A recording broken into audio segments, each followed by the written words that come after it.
Salut frères et sœurs, j'espère que vous allez bien.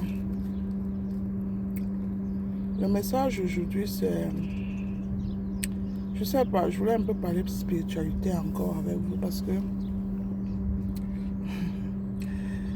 il y a des gens que vous voyez parfois, vous vous demandez s'ils sont vraiment dotés d'un esprit décent avant de faire certaines choses ou avant de raisonner en fait.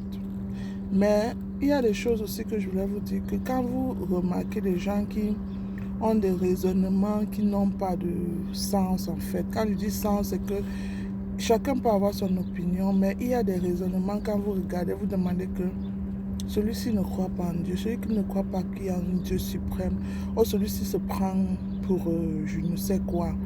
C'est-à-dire, les allures sont parfois, vous vous demandez que c'est quel esprit que cette personne a. Et cet esprit veut convaincre tout le monde qu'ils savent exactement ce qu'ils font. Mais à un moment, quand tu es un élu, tu regardes la personne, tu vois derrière, tu te dis que cet esprit, il a un esprit qui le guide et qui le fait dire des choses que tu dis. Et à la fin, je vais vous dire, les élus, ne perdez jamais votre temps à vouloir vous justifier devant ce genre de personnes ou de vouloir convaincre ce genre de personnes. C'est pour ça que nous ne devons plus perdre notre temps à vouloir convaincre les gens que l'univers et que Dieu est puissant et qu'il y a une puissance divine, il y a les choses spirituelles ou il y a les choses physiques, tout ça. Si tu as la clairvoyance, tu es capable de voir, tu es capable de discerner. C'est pour ça que je me dis que l'élu actuellement, il suffit seulement que tu regardes à qui est en face de toi. Tu sais si tu veux partager ton énergie avec cette personne ou tu ne veux pas, ou tu vois même la peine de répondre à certaines choses. Donc je vais vous dire que mes frères et sœurs, surtout les élus, il y a des gens qui ont des comportements ou des paroles ou leur manière d'agir que c'est mieux même que vous restez silencieux et vous priez pour ces gens. Parce qu'ils cherchent à convaincre, par exemple, je me pose, j'ai vu, c'est pas bien d'être trop connecté sur les réseaux sociaux, mais je vous dis que quand vous êtes connecté sur les réseaux sociaux, vous voyez un peu les mentalités des gens, ce que les gens disent et ce qu'ils croient que c'est normal et de publier. Et vous vous demandez est-ce que quand eux-mêmes ils revoient encore leurs choses, est-ce qu'ils trouvent que c'est décent?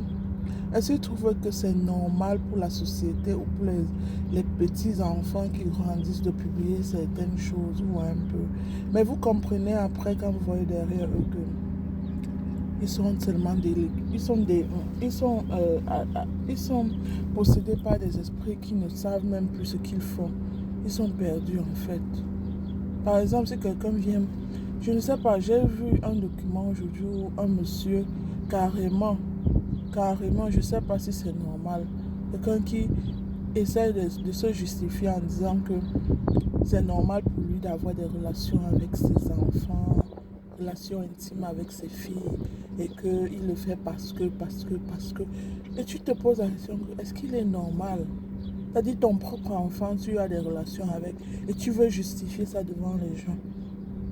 Donc, la fin, quand tu vois la mentalité, tu te dis que tu ne pourras jamais convaincre quelqu'un comme ça pour lui dire que ce qu'il fait n'est pas bien. Parce que tu ne sais pas ce qui le pousse à croire que ce qu'il dit et ce qu'il fait est normal. Vous voyez un peu. Et c'est pour ça que dans cette situation, nous devons avoir la différence. Il y a des gens, quand vous voyez en face, pardon, vous les élus. Et je sais que les élus, c'est facile. Mais ceux qui ne sont pas élus, qui sont encore peut-être, qui n'ont pas encore la clairvoyance, vous allez passer votre vie à discuter, à vouloir convaincre, à vouloir blâmer ce genre de personnes. Vous devez juste prier pour ce genre de personnes. Vous voyez un peu.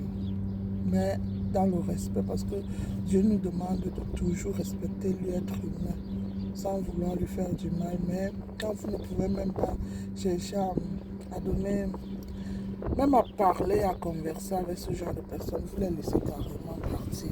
Vous priez pour eux, vous arrêtez, vous restez même silencieux s'il le faut. Parce que parfois même le silence même parle plus que le... Ouais, un peu. Bisous à vous et portez-vous bien, que Dieu vous bénisse. Je voulais partager ça avec vous.